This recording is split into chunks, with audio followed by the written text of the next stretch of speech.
요한복음 4장 43절에서 54절입니다. 저와 번갈아 교독하고 마지막 절 함께 읽겠습니다.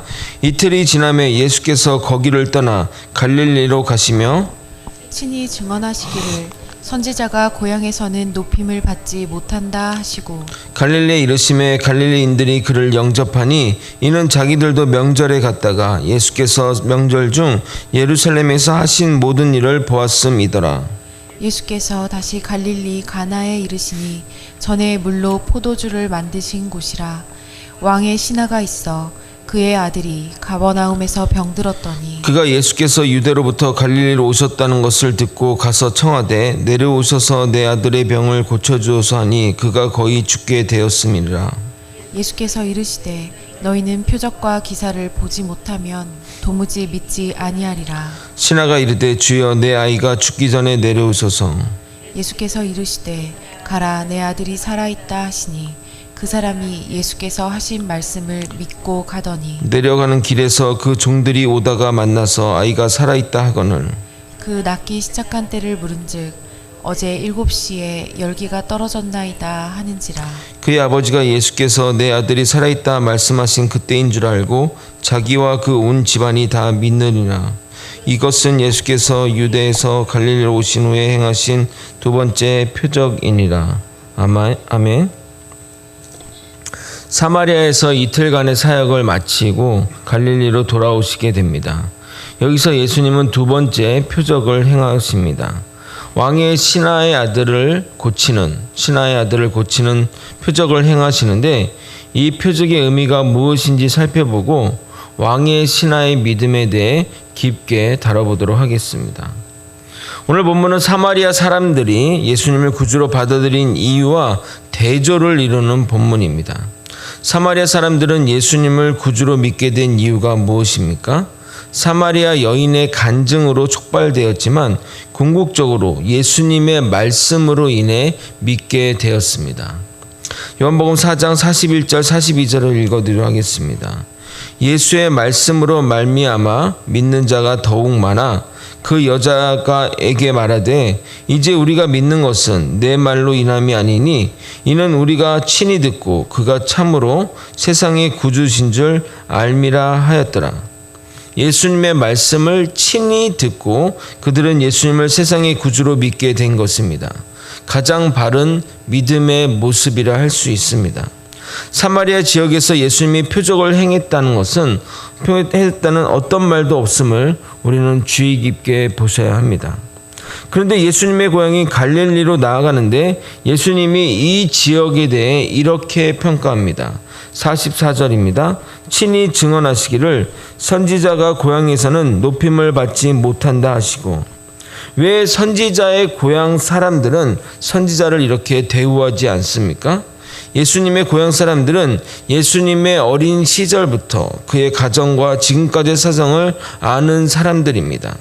그래서 예수님의 행하는 기적에는 놀라워하지만 예수님을 주님으로 받아들이지 못하는 겁니다. 마태복음 13장 54절 55절을 읽어드리도록 하겠습니다. 고향으로 돌아가사 그들의 회당에서 가르치시니 그들이 놀라 이르되 이 사람의 이 지혜와 이런 능력이 어디서 났느냐? 이는 목수의 아들 아니냐? 그 어머니는 마리아, 그 형제들은 야고보, 요셉, 시몬, 유다라 하지 않느냐? 사람들은 메시아라면 출생부터 남달라야 한다고 생각한 것입니다. 그러나 자기와 같은 수준의 사람이 메시아라고 하니 받아들이기 힘든 것입니다.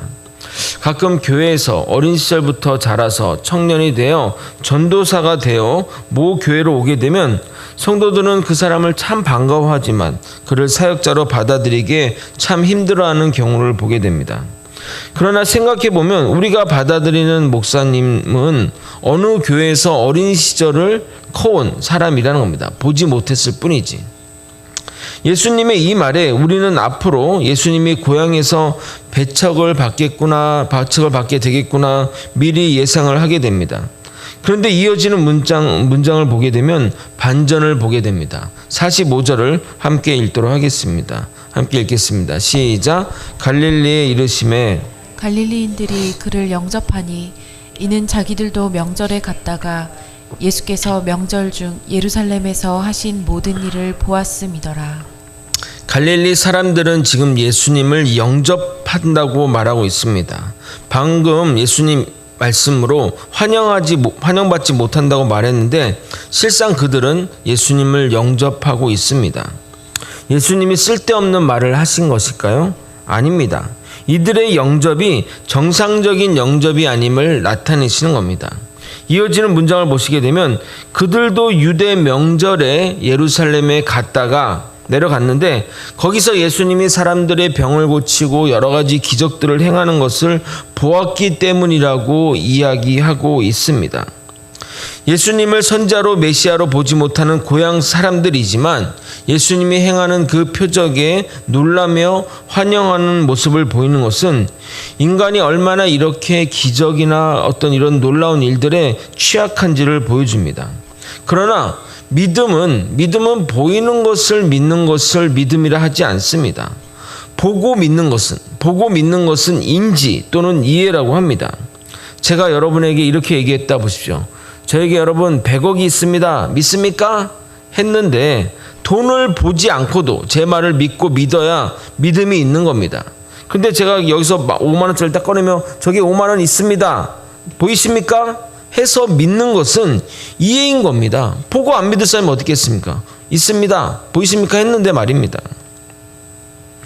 그러나 사마리아 사람들은 말씀으로만 예수님을 메시아로 인정하고 믿었는데 정작 고향 사람들은 표적이 없이는 안 믿지만 유다 사람들이 멸시하는 그 사마리아 사람들은 말로만 예수님을 메시아로 믿었던 것입니다. 결국 표적을 따르는 이 신앙은 표적이 사라지면 또는 예수님이 사라지게 되면 그 대상이 사라지게 되면 믿음도 사라지는 겁니다. 볼 수 있는 것이 없기 때문입니다. 그러므로 정말 조심해야 할 그 신앙은 표적을 구하는 신앙입니다. 그런 신앙은 우리가 버려야 합니다. 물론 하나님은 우리 삶에 기적을 허용하시고 우리가 믿음의 길로 나아가도록 때로는 기적을 행하시기도 합니다. 저에게 하나님이 하신 그 기적을 말하라고 한다면 정말 며칠을 말해도 모자랍니다. 정말 하나님이 하셨다고 할 만한 기적이 한두 가지가 아닙니다. 그런 기적들이 내 신앙에 도움이 된 건 사실이지만 지금 그 기적 때문에 예수님을 믿는 것이 아닙니다. 앞으로 내 삶에 단 하나의 기적이 없는다 할지라도 저는 예수님을 믿습니다.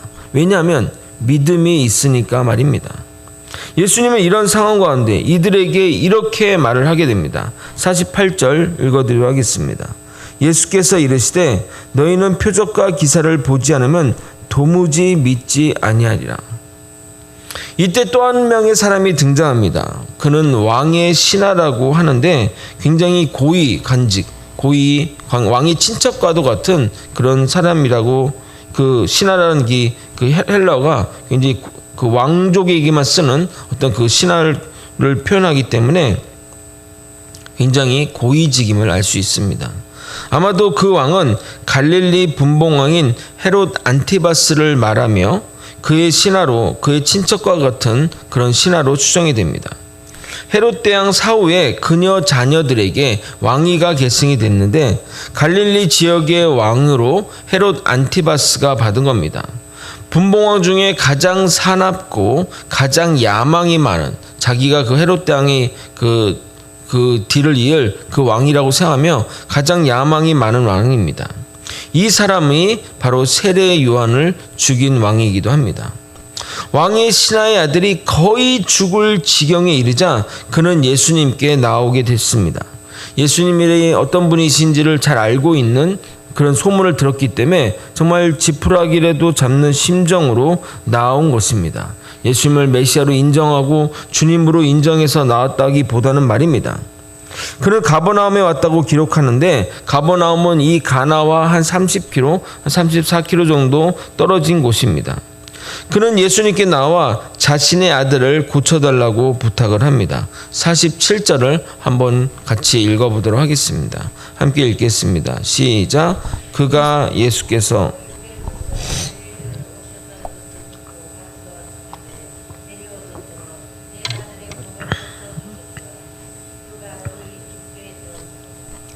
여기서 청와대라는 그러니까 듣고 가서 청와대의 헬라어 에로타오는 미완료 시제로서 계속해서 주님께 고쳐달라고 부탁한 것을 나타냅니다. 그러니까 계속해서 좀 도와주십시오. 자식이 죽었는데 정말 도와주십시오. 계속 도와주십시오. 이렇게 한 것을 표현하는 겁니다.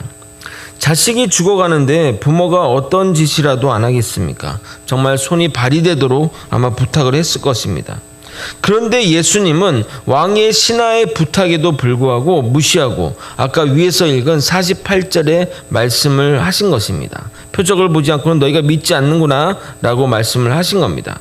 그러니까 갈릴리 사람들과 함께 이 사람의 강구, 이 왕의 신하의 강구도 표적을 구하는 신앙임을 우리에게 알려주시는 겁니다. 그러나 아버지는 절대 물러나지 않고 자신의 자녀를 위해 내려와 달라고 부탁하게 됩니다. 49절입니다. 신하가 이르되 주여 내 아이가 죽기 전에 내려오소서. 내려와 달라는 이 신하의 부탁은 누가복음 7장에 보면 자신의 하인을 고쳐달라는 이 백부장이 생각이 납니다. 예수님이 그의 믿음을 칭찬했는데 왜냐하면 주님이 내려오지 않아도 말만 해도 나을 거라고 고백했기 때문입니다. 참고로 백부장도 가버나움 출신의 이방인인데 여러모로 왕의 신하가 표적을 구하는 신앙임을 보이는 증거들을 계속해서 우리에게 보여주는 겁니다. 예수님 내려오십시오. 내려와서 어떻게 좀 해달라고 자꾸 강구하기 때문입니다. 예수님은 왕의 신하에게 아들이 낳았으니 살아있으니 가라고 말씀합니다. 이에 신하는 믿고 갔다고 성경은 기록하고 있습니다.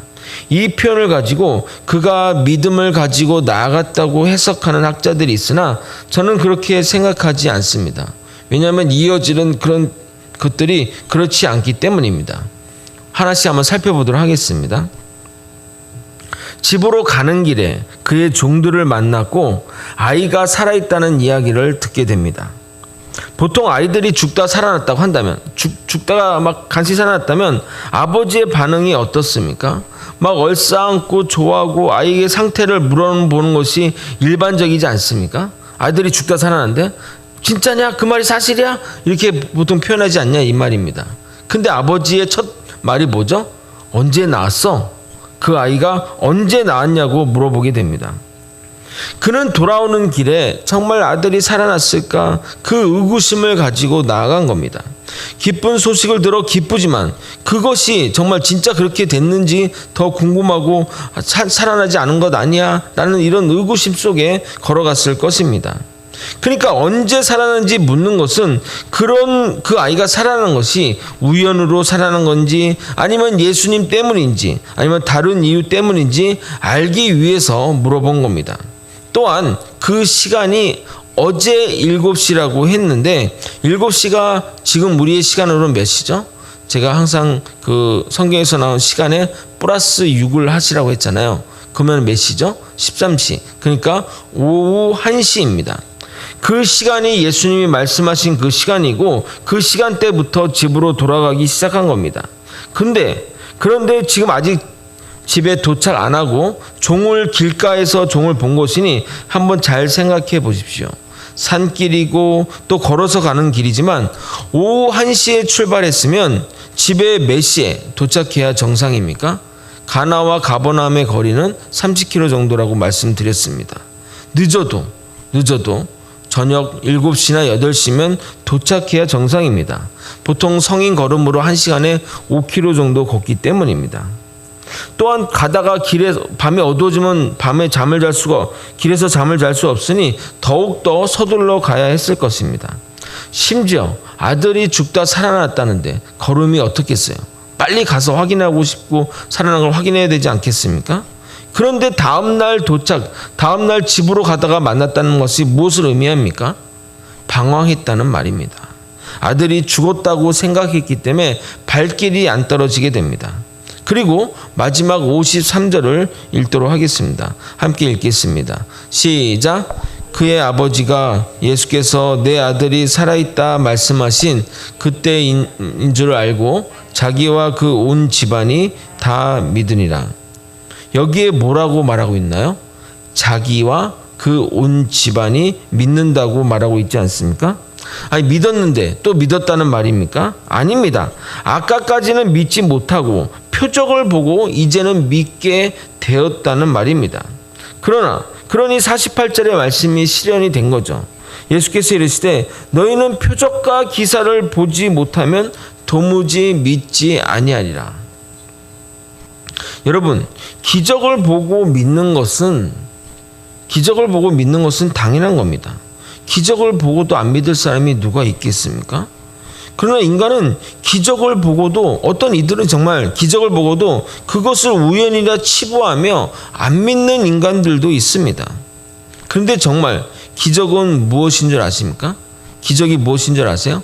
내 삶에 고난과 어려움이 넘쳐나는데, 그래서 간절히 기도해도 내 삶에 어떠한 변화가 없는데도 내 안에 주님을 향한 찬양과 감사와 은혜의 고백이 넘쳐날 때, 그리고 넘쳐나면서 주님의 믿음이 확고하면 주님이 그에게 이렇게 말하지 않겠습니까? 야, 기적이다. 너의 믿음과 신앙이 정말 기적이다 하지 않겠냐, 이 말입니다. 불신과 불만만 가득한 상황에서 주님을 향해 찬양과 경배를 올려드릴 수 있는 것이 바로 기적인 겁니다. 우리는 하나님이 감탄하는 기적의 사람이 될 수 있습니다. 그게 진짜 믿음 아닙니까? 기적 같은 믿음, 이 기적 같은 믿음을 가지는 성도들이 되시길 예수님의 이름으로 소망합니다. 말씀을 정리하겠습니다. 이 예수님이 행하신 두 번째 표적은 예수님만이 인류의 질병과 죄악으로부터 온전히 구원하셔서 영원한 생명과 축복을 누리게 하실 신적 권세를 가진 유일한 구주임을 보여주고 있습니다. 그러나 인간은 그 예수님을 몰라보고 표적을 구하는 신앙만 추구합니다. 그래서 표적을 보고 주님께 열광하고 표적이 사라지면 언제 그러는 듯이 사그라드는 냄비와 같은 신앙을 가진 자들이 그들이며 우리인 것입니다. 내 삶에 전혀 기적이 없다 할지라도, 내 삶에 어떠한 변화가 없다 할지라도, 내 기도가 하나도 응답되지 않는다 할지라도 그분을 신뢰하며 그분을 살아계심을 믿으며 끝까지 그분을 증거하는 신앙이 바로 기적 같은 신앙이며 주님이 인정하는 신앙이 될 것입니다. 표적이 아니면 믿지 않는 얄팍한 신앙을 벗어나 아무 증거 없이도 주님만 바라보는 성숙한 신앙을 가진 저와 여러분이 되시길 예수님의 이름으로 소망합니다. 기도하시겠습니다. 하나님 아버지, 우리가 표적을 구하는 신앙, 아버지 표적을 보고 믿는 아버지 그런 얄팍한 신앙에서 벗어나 내 삶에 어떠한 변화가 없을지라도 온전히 주님만 따르며 주님 말씀 따라 믿으며 살아가는 기적 같은 신앙을 가진 우리가 되게 도와주시옵소서. 하나님이 살아계심을 믿고 또 하나님이 우리와 함께 동행하시고 우리의 모든 기도를 들으시고 응답하시는 분임을 믿으며 하루하루 살아가는 우리 믿음의 성도들 되게 도와주시옵소서. 살아계신 예수 그리스도의 이름으로 기도드리옵나이다. 아멘. 주기도문으로 예배를 마치겠습니다. 하늘에 계신 우리 아버지여, 이름이 거룩히 여김을 받으시오며 나라 임하옵시며 뜻이 하늘에서 이루어진 것 같이 땅에서도 이루어지이다. 오늘날 우리에게 이러한 양식을 주옵시고 우리가 우리에게 죄 지은 자를 사하여 준 것 같이 우리의 죄를 사하여 주옵시고 우리를 시험에 들게 하지 마옵시고 다만 악에서 구하옵소서. 대개 나라와 권세와 영광이 아버지께 영원히 있사옵나이다. 아멘. 우리 금요일은 선교지와 선교사님들을 위해 기도하는 시간입니다. 다 함께 이 시간 깨달은 말씀을 놓고 기도하시고 요일별 교회 공동기도 제목 가지고 기도하시고 우리 각기의 기도 제목 가지고 기도하시다가 자유롭게 돌아가도록 하겠습니다. 주님의 이름 한번 부르겠습니다. 주여. 하나님 아버지, 우리의 믿음과 신앙이 정말 하나님의 기적을